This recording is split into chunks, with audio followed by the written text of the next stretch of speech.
Hello po, ma'am. Pwede po ba ako mag-apply ng trabaho? Sa itsura mong yan, sa tingin mo may tatanggap pa sa'yo? Meron pa naman po siguro. So, anong posisyon ang ina-applyan mo? Ay, alam ko na. Tendera sa kantin, no? Pasok ka doon.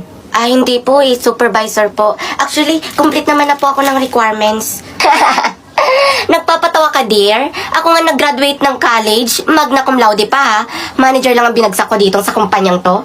Nagbabakasakali lang naman po ako. Alam mo, miss, huwag ka na mangarap.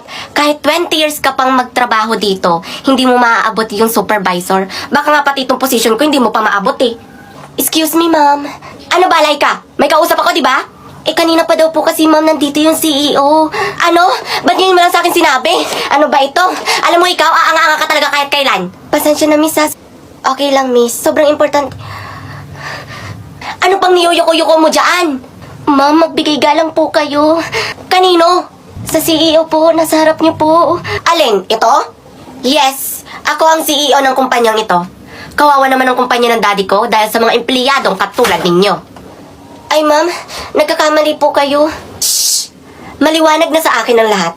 Alam mo, nagagamit ko pa rin yung utak ko kahit pok-pok ako. Patawarin niyo po ako, ma'am. By the way, Laika, right? I promote you as a manager. Po, salamat po. And you? You're fired. Ma'am, wag naman po, may dalawa po akong anak. Kahit 3 pa yan, wala akong pakialam. Pero, may awa pa naman ako. I heard you again, baby. As a janitor, sayang naman yung tinapos mong magna cum laude.